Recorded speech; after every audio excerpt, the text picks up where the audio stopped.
भाग 26। जब आपको कोई मुश्किल निर्णय लेना होता है, जब आप अपनी समस्या का समाधान न देख पा रहे हो, तो तत्काल इसके बारे में सृजनात्मक सोचने लगें। अगर भयभीत और चिंतित रहेंगे तो आप सचमुच सोच नहीं पाएंगे। सच्चाई भयमुक्त होती है। यहाँ एक आसान तकनीक दी जा रही है जिसके द्वारा आप किसी भी विषय पर मार्गदर्शन पा सकते हैं। मस्तिष्क को शांत कर लें और शरीर को स्थिर कर लें। शरीर को आराम से रहने को कहें। उसे आपका आदेश मानना ही पड़ेगा। उसकी कोई इच्छा, पहल या आत्मचेतना नहीं होती है। आपका शरीर सिर्फ एक भावनात्मक डिस्क है जो आपके विश्वासों और तस्वीरों का रिकॉर्ड रखता है। अपने ध्यान को गतिशील कर लें। अपने विचार समस्या के समाधान पर केंद्रित कर लें। इसे अपने चेतन मन से सुलझाने की कोशिश करें। सोचें कि आप आदर्श समाधान पर किस तरह खुशी अभिव्यक्त करेंगे। अगर आपको आदर्श जवाब इसी समय मिल जाए तो कल्पना करें कि आपको कैसा लगेगा। अपने मस्तिष्क को प्रसन्नता और संतुष्टि की इस मनस्थिति से शिथिल तरीके से खेलने दें, फिर सो जाएं। जागने पर अगर आपको जवाब नहीं मिले तो किसी दूसरे काम में जुट जाएं। संभव है किसी दूसरे काम में व्यस्त रहने पर जवाब अपने आप आपके दिमाग में आ जाएगा। अवचेतन मन से मार्गदर्शन पाने का आसान तरीका ही सबसे अच्छा है। इसका एक उदाहरण देखें। एक बार मेरी एक कीमती अंगूठी खो गई जो पारिवारिक निशानी थी। मैंने हर जगह उसकी तलाश की लेकिन वो कहीं नहीं मिली। मैं उस नुकसान से चिंतित और दुखी था। उस रात मैंने अपने अवचेतन मन से उसी तरह बात की जिस तरह मैं किसी और से बात करता हूँ। सोने से पहले मैंने उससे कहा, आप सब कुछ जानते हो। आप जानते हो कि वो अंगूठी कहाँ है और आप मुझे बताओगे कि वो कहाँ है। सुबह मैं अचानक इन शब्दों की गूंज के साथ जागा। रॉबर्ट से पूछो। ये मुझे बहुत अजीब लगा। मैं जिस रॉबर्ट को जानता था वो तो मेरे पड़ोसी का 9 साल का बेटा था। उसे मेरी अंगूठी के बारे में क्या और क्यों पता होगा। बहरहाल मैंने अपने अवचेतन मन की आंतरिक आवाज का पालन किया। मैंने रॉबर्ट को उसके आंगन में देखा और मैंने उसे अंगूठी के बारे में बताया। मैंने पूछा, आपने ऐसी अंगूठी देखी तो नहीं है? उसने जवाब दिया, हाँ देखी है। दरअसल वो मुझे कल खेलते समय झाड़ियों में मिली थी। मुझे नहीं पता था कि वो किसकी है, इसीलिए मैं उसे ले आया। मैं उसके बारे में साइन बोर्ड पर लिखकर लगाना चाहता था लेकिन भूल गया। अवचेतन मन आपको हमेशा जवाब दे देगा।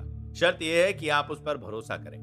ह्यूगो आर नामक युवक ने लॉस एंजलिस में मेरे भाषण सुने। उसने मुझे अवचेतन मन की शक्ति के बारे में अपना अनुभव बताया। उसके पिता का अचानक देहांत हो गया था और ऐसा लग रहा था कि उन्होंने कोई वसीयत नहीं छोड़ी थी। बहरहाल उसकी बहन ने उसे बताया कि उनके पिता ने एक बार अपनी वसीयत बनाने का जिक्र किया था और उसे बताया था कि उन्होंने सब में न्यायपूर्ण बंटवारा किया था। ह्यूगो को एहसास था कि अगर उसके पिता की वसीयत नहीं मिली तो जायदाद शासन के नियमों के आधार पर बटेगी, जो शायद उसके पिता की इच्छाओं के अनुरूप नहीं होगी। इसके अलावा कानूनी फीस में ज्यादातर जायदाद चली जाएगी। उसने और उसकी बहन ने हर जगह तलाश की लेकिन उन्हें वसीयत कहीं नहीं मिली। हताश होकर वे सोचने लगे कि वसीयत है भी या नहीं। तभी ह्यूगो को अवचेतन मन के प्रयोग के बारे में सीखी बातें याद आईं। सोने से पहले उसने अपने अवचेतन मन से कहा, मैं अब इस आग्रह को अपने अवचेतन मन के हवाले करता हूं। मेरा अवचेतन मन जानता है कि मेरे पिता की वसीयत कहां है और ये मुझे वो जगह बता रहा है। फिर उसने अपने आग्रह को सारांश में कहा, जवाब दो। उसने इसे बार बार लोरी की तरह दोहराया। वो जवाब दो शब्दों के साथ सोने गया। अगली सुबह जब वो जागा तो उसके मन में प्रबल इच्छा जागी कि वो डाउनटाउन लॉस एंजलिस के एक बैंक में जाए। इससे वो हैरान हो गया। क्या उसके पिता ने कभी इस बैंक का जिक्र किया था?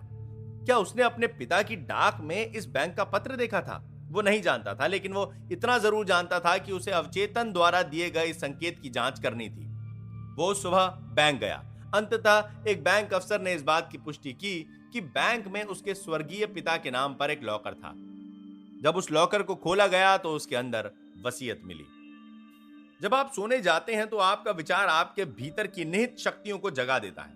मान लीजिए कि आप सोच रहे हैं कि क्या आपको अपना मकान बेच देना चाहिए, कोई शेयर खरीद लेना चाहिए, किसी पार्टनरशिप को तोड़ देना चाहिए, न्यूयॉर्क जाकर बसना चाहिए या फिर लॉस एंजलिस में ही रहना चाहिए, वर्तमान अनुबंध को खत्म कर देना चाहिए या नया अनुबंध कर लेना चाहिए।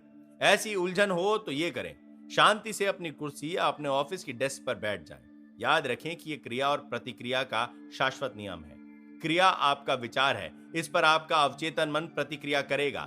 अवचेतन मन प्रतिक्रियाशील है, ये इसकी प्रकृति है। ये जवाब देता है, पुरस्कार देता है, लौटाता है। ये अनुरूपता के नियम का पालन करता है। ये विचार के अनुरूप प्रतिक्रिया करता है। जब आप सही कर्म पर मनन करते हैं तो आपको अपने भीतर ऐसी प्रतिक्रिया महसूस होगी जो आपके अवचेतन मन का मार्गदर्शन या जवाब होगी। मार्गदर्शन चाहते समय आप शांति से सिर्फ सही कर्म के बारे में सोचें। इसका अर्थ है कि आप अपने अवचेतन मन में रहने वाली असीमित बुद्धिमत्ता का उस बिंदु तक प्रयोग कर रहे हैं जहां यह आपका प्रयोग शुरू कर दे। उसके बाद आपके कार्य की दिशा आपके कल्पनावादी ज्ञान द्वारा निर्देशित व नियंत्रित होती है, जो सब कुछ जानता है और सर्वशक्तिमान है। आपका निर्णय सही होगा, सही काम ही होगा, क्योंकि सही काम करने के लिए आप पर अवचेतन का दबाव है। मैं दबाव शब्द का प्रयोग करता हूं क्योंकि दबाव ही अवचेतन मन का नियम है। मार्गदर्शन का सही कर्म का रहस्य मानसिक रूप से अपने को सही जवाब के प्रति निष्ठावान बनाना है, जब तक कि आपको अपने भीतर इसकी प्रतिक्रिया न मिल जाए। प्रतिक्रिया एक भावना है, एक आंतरिक एहसास है, एक सशक्त संकेत है। इसके द्वारा आप जान जाते हैं कि आपको जवाब मिल गया है। आपने इस शक्ति का उस बिंदु तक प्रयोग कर लिया है कि अब यह आपका प्रयोग करने लगी है। अपने भीतर की इस व्यक्तिनिष्ठ बुद्धिमत्ता के मार्गदर्शन में काम करते समय आप असफल नहीं हो सकते या एक भी गलत कदम नहीं उठा सकते। आप देखेंगे कि आपके सभी काम खुशी से भरे होंगे और आपको शांति मिलेगी। याद रखें, अवचेतन मन ने सभी महान वैज्ञानिकों को अद्भुत सफलता और उपलब्धियां प्रदान की हैं। किसी जटिल समस्या के समाधान की तरफ ध्यान और एकाग्रता देकर आपका अवचेतन मन सभी आवश्यक जानकारियां इकट्ठा करता है और फिर उन्हें सुलझाकर चेतन मन को सौंप देता है। अगर आप किसी समस्या के जवाब के बारे में परेशान हो रहे हैं तो इसे वस्तुनिष्ठ तरीके से सुलझाने की कोशिश करें। शोध और दूसरों से जितनी जानकारी हासिल कर सकते हैं हासिल करें। अगर कोई जवाब नहीं मिलता है तो सोने से पहले उसे अवचेतन मन के हवाले कर दें, फिर आपको हमेशा जवाब मिलेगा। ये कभी असफल नहीं होता। आपको हमेशा तुरंत जवाब नहीं मिलता है। अपने अवचेतन मन से तब तक आग्रह करते रहें जब तक कि सूरज ना निकल आए और छायाएं गायब ना हो जाएं। जवाब में देरी आपके कारण भी हो सकती है। अगर आप ये सोचने लगें कि इसमें बहुत समय लग जाएगा या बहुत बड़ी समस्या है, आपके अवचेतन मन के लिए कोई समस्या बड़ी नहीं है। यह हर समस्या का जवाब जानता है। यकीन माने कि जवाब आपको मिल चुका है। जवाब की खुशी उसी तरह महसूस करें जैसे आप आदर्श जवाब मिलने पर करते। आपका अवचेतन मन आपकी भावना पर प्रतिक्रिया करेगा। आस्था और लगन से देखी जाने वाली हर मानसिक तस्वीर आपके अवचेतन की चमत्कारी शक्तियों के माध्यम से साकार होगी। इस पर भरोसा करें, इसकी शक्ति पर विश्वास करें और जब आप प्रार्थना करेंगे तो चमत्कार होंगे। आपका अवचेतन मन स्मृतियों का भंडार है और आपके अवचेतन में बचपन से लेकर आज तक के सभी अनुभव दर्ज हैं। प्राचीन लिपियों, मंदिरों, अवशेषों और अन्य प्रमाणों पर मनन करने वाले वैज्ञानिक अतीत के दृश्यों को दोबारा जीवंत बनाने में समर्थ इसलिए होते हैं क्योंकि उनका अवचेतन मन उनकी सहायता करता है।